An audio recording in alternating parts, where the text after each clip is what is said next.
to today for um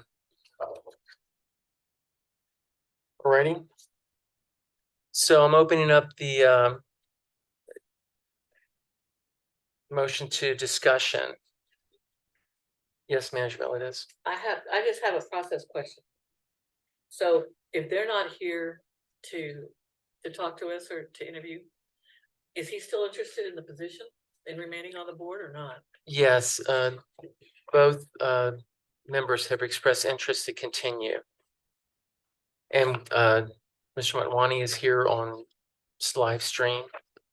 And Mr. Knodel can be available later. Is that correct? If need be.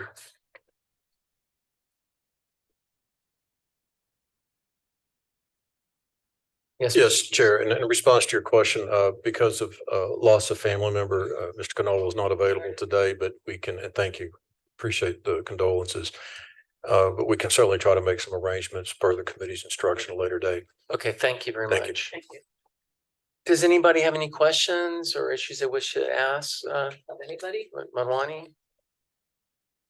Yes. I don't know if it's appropriate time to ask it, but this relates to all of our recommendations we're going to be making today, is that we build into the recommendation the expectation that on some frequency that they would come back and report on issues or major issues that are under their governance with regards to what we're appointing them to do. So for Sendero or for Integral Care or for other, that we have sort of a briefing at least once a year, maybe twice a year, on what they have seen as occurring. We see what we vote on, but it's helpful to have our appointees to come back and give us some feedback from the other side. I just think we should consider that in all of our appointments. So. Thank you. Yes, ma'am. Thank you, Manager Jones, for bringing that up. Fortunately for us, both Amit and Jeff Knodel have been very informative throughout our meetings in talking about Sendero, and as has Dr. Bell. So it's, to me, it's I understand the point that Manager Jones is making, but in this particular case, I would think that it's almost a redundancy, because they participate and they talk to us, they give us their opinion, whether I personally may or may not support it. They do their due diligence and they have kept us informed. In every meeting, Dr. Bell will ask them, or whoever the chair has been, and do you have something to offer? And they always have something to offer. But both Mr. Motwani and Jeff Knodel. So I personally wouldn't have a problem with that. The only issue that I have, and it's a long-standing issue, is that we have so many board or staff from Central Health representatives on the Sendero board. And I have historically always taken the position that we should have more community members. And that's just my perspective, because it is a community health insurance, comprehensive health insurance plan. And that's just my perspective. But as to the quality of their service and their keeping us informed, I think that there's no question about it. I agree with what Manager Bell just said. I'm not questioning their providing this. I think we need a formal process by which once a year an appointee will come back and say, members of the board, this is what we are doing at the various agencies, and this is what I think of those, and this is what we're looking forward to, just for us to have the dialogue. That's all I'm asking for. I'm not saying every meeting, but maybe in some kind of formal process to do that. Because we could go a whole year, may not have the opportunity to meet or even talk with them. And so that's why I was suggesting. Yes, Manager Motwani. Hey there. I appreciate what Manager Valdez shared, in as much as related to me, and certainly, of course, Jeff, when it comes to reporting back on Sendero. And I also appreciate Manager Jones's concern, albeit maybe not immediately applicable to maybe myself and Jeff, but I do appreciate sort of the value of checking in with appointees, maybe once a year, and the questions could be pretty simple.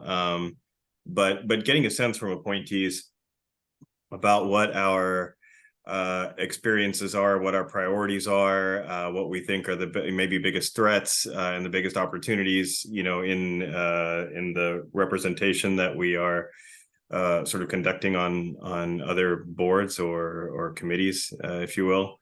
But with that said, I don't think it necessarily needs to be too complex, but I'd be willing to report back, and I see the value in that. I don't know if it maybe could happen at this committee to spare the board at large. There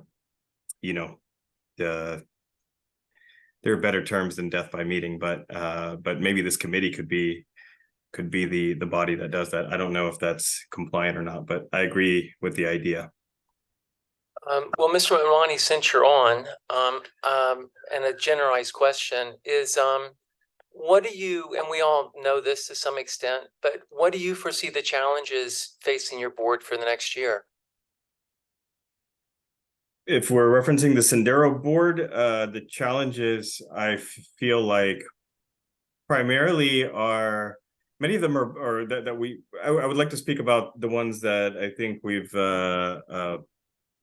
passed, the ones that we're in process with, and the ones that we've faced. I think the challenges that we've passed, or I think that we are getting through, are that the Sendero organization and the Central Health Organization are really starting to operate more in lockstep with shared priorities, and how the Sendero entity can best leverage its unique properties to advance the mission of the enterprise by means of the Sendero mission. And I feel like that's definitely showing up now, especially as we look at the study around CHAP expansion and the viability of being able to leverage the Sendero plan in a way that supports CHAP expansion and allows us to really maximize the dollars we can apply for care. I think the opportunities that we see are the opportunity to really double down as the best health plan in the Travis County and Austin area, and grow membership in such a way that the shared revenue from that supports the overall mission of the enterprise, and also allows us to potentially look at new applications for the market, whether it's expanding programs that include premium subsidies, and without getting too specific, the gamut of options there that could be potentially leveraged when operating a health insurance plan. I think that there are a lot of risks that we face, and they're primarily risks around operating in a commercial market. And we have seen those risks, I think, twice. The first risk we saw was, I think, when we were evaluating the very interesting and attractive notion of entering potentially the Medicaid market, the Star Plus market. And we were really close to potentially entering a bid to enter that market. And I think that was a very risky idea. And hindsight is 2020, and that can sort of compound the second risk here, which is that we saw that two of the large insurers in the market did not do well. One of them completely went bankrupt, and the other is now sort of on tenuous ground. And because of their poor performance in the market and sort of reckless, one might say, strategy, many health plans, all health plans suffered when it came to receiving a risk adjustment payment, which a lot of our business plan, of course, as well as many health plans, business plan, really can depend on that revenue. And so I think that the risk of operating in a commercial market where we're all tied together we're basically tied together by those risks, compounded by the risk of potentially entering new markets that aren't maybe fully vetted. Those are the risks that we face. And I think the opportunities are that we have a board that is extremely conservative, when it comes to fiscal investments. And when it comes to fiscal stewardship, I should say, especially of taxpayer dollars. And you can really feel that, you can really feel the shared sense of stewardship when it comes to that board, as well as I think the Central Health Board. And so I think that that risk is largely mitigated, and I'm excited about the opportunities ahead. Thank you. I have two more questions, Go you know, and that is, do you feel there's any areas of expertise that are lacking on the current Sendero board, number one? And number two, do you feel the board is fairly representative of the community it's serving? That's a very good question. I don't feel that we have huge gaps in expertise on the board. I do feel like we can all that board can always benefit from an understanding of financial markets and understanding uniquely of healthcare markets and just the nuanced economic implications involved there. And just really strong fiscal understanding. That being said, if I were to suggest that there might be an area that we could benefit from on that board, and I'm speaking only for myself, it does echo a little bit of what Manager Valadez was saying, although I'm okay with Central Health members being on that board by and large. But I do think that that board can benefit from the voice of a community member who is on the plan or who is on the Sendero plan, basically, or a similar voice. Thank you. Manager Valadez. I have just one follow up to the demographic representation on the board. And looking at the demographics of the population that you serve, its membership, and then looking at who sits on the board and their demographics. Do you see that there's a match, or is there room for change? That's a really good question. I don't feel that the board is not representative of the community. So I feel comfortable with the board's overall demographic representation. Now, I do, however, think that there is a line of experience when it comes to the board that we could benefit from. And I think that line of experience is experience either being on that health plan or shopping on the ACA or receiving a healthcare subsidy, or rather receiving premium subsidies while being on an ACA health plan. I think that angle is something that we can benefit from. As far as demographics are concerned, I don't feel too comfortable because I feel arbitrary saying that, hey, we've got a good mix of races, ethnicities, and genders, because I do feel that we do. And you know, I think that's an area we can always improve. And when it comes to intersectionality across genders, races, and ethnicities, I think it becomes a little bit more complex for me to just individually be able to speak on that. However, to be clear, I do think we can benefit from the perspective of somebody who represents a substantial portion of the audience whom we're serving. I appreciate that. My second question is whether or not, in light of the fact that we know that the other healthcare districts in the state of Texas offer Medicaid enrollment, participate in that, and that Travis County, because Sendero operates in more than Travis County, but Sendero itself does not and chose not to.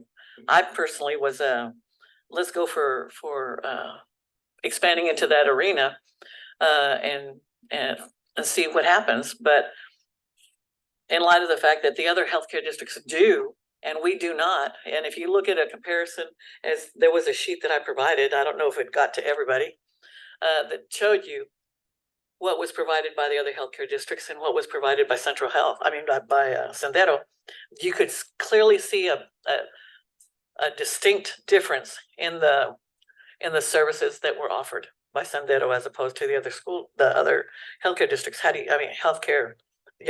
Districts. and their insurance plans. Would you be amenable to looking at that, something like that?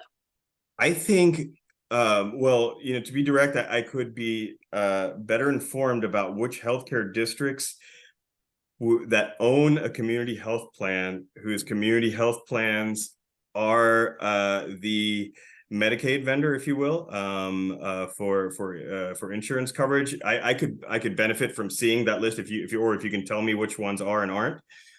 So I don't want to claim that I know that, and to be clear, I should. So I will go back and study that up.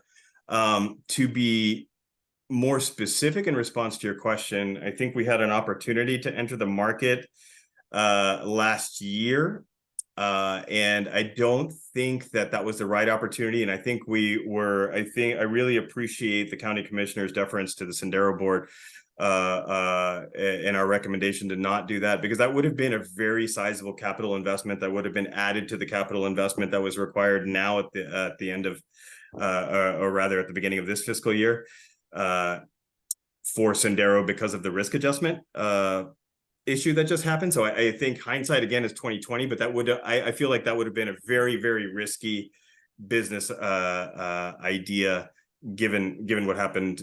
And also given the state of the Sendero organization at the time, which I felt that it wasn't really necessarily operating in lockstep with the Central Health enterprise. However, I do feel like with current leadership and the trajectory, and I can't see 4 years in the future, but I do think that the way that this organization is operating and the way that it's dovetailing in with the larger Central Health enterprise strategy in Travis County, I could definitely see a world where that would be a good idea. And I think we could, and I think that's exactly the kind of thinking that I would like to see and that I'm actually happy to see in the Sendero organization, is thinking where we're thinking about that 2 or 3 years out and making sure we're scaffolding, whether it comes to risk-based capital and just the overall balance sheet of the organization at Sendero, or whether it comes to opportunities and threats over the long term, or whether it comes to how Sendero, how we may consult with a parent organization or other partners in the enterprise to better equip us for entering that market. So I do see a world where we could potentially enter that market, and where there would be gains for members in Travis County and also in surrounding counties. However, I also want to be clear that simply because the Sendero health plan is not the provider for Star Plus does not mean that we won't have Star Plus we don't have Star Plus in Travis County and the surrounding county. So I want to be clear that simply because that health plan is not the provider for that, we still have Medicaid and Star Plus, and it's just simply through other insurance plans that folks can elect to receive those services. Okay. Thank you very much, sir. Mm-hmm. Thank you. Do we have any other questions? Yes. I'd just like to make a comment. Exactly what Manager Monteswanti did is exactly the type of presentation I think on an annual basis to the board that I was referring to, in which our member would tell us what they see, what are the challenges, what are the nuances, what they see down the road. And so I'm just suggesting that we consider either at appointment time or sometime other throughout the year that we have our appointees to give us that type, so we can have the dialogue that you all just had regarding that. That's all I was asking for in terms of reporting that. Thank you very much. Yes, Manager Owens.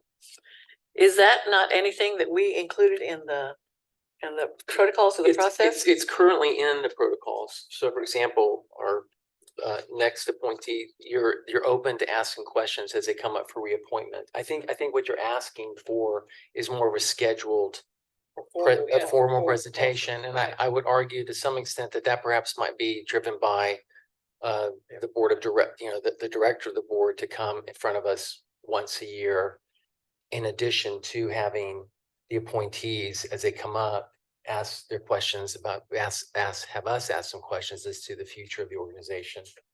No, I agree. I think they have the director. So currently the system is set up so you can have a discussion, ask questions. So any other questions? No?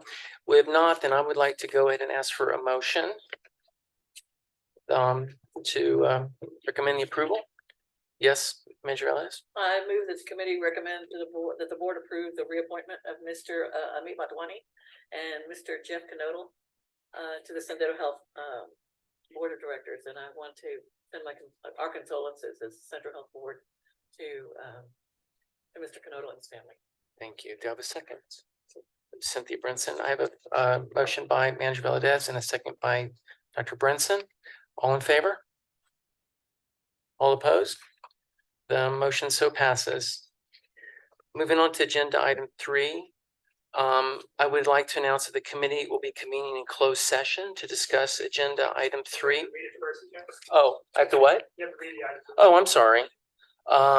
Agenda item 3, discuss and take appropriate action on the reappointment of Ms. Patricia Young Brown to the Integral Care Board of Directors.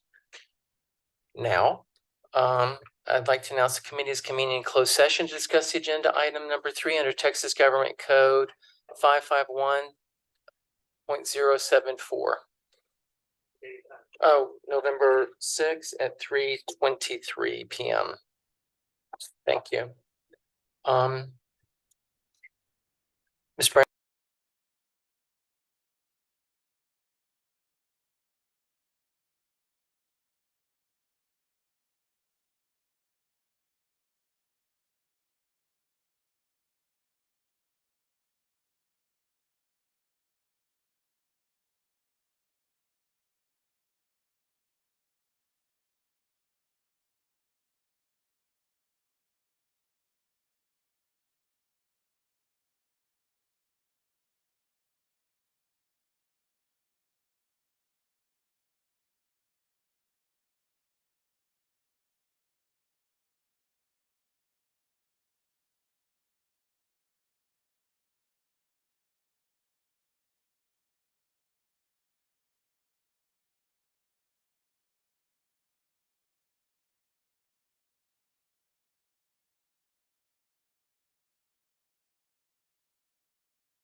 We back?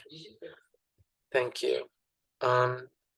We are entering an open session. It is November 6th at 3:58 PM. At this time, having no more discussion, I'd like to entertain a motion on agenda item 3. Yes, Manager Valadez. I move that the committee recommend that the board approve the reappointment of Ms. Patricia Young Brown to the Annual Care Board of Directors. Second, thank you. Have a motion from Manager Valadez and a second from Manager Brinson. All in favor? All in favor, all against? Nay. The motion passes. Okay.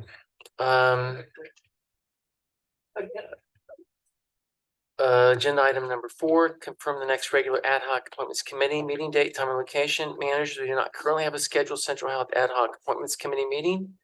When a need for a meeting arises, we will work with committee members and other managers to choose a date and time that works with everyone's schedule. At this time, I'm ready to accept a motion for adjournment. Thank you. Second. All in favor? Aye. We are adjourned. Thank you all.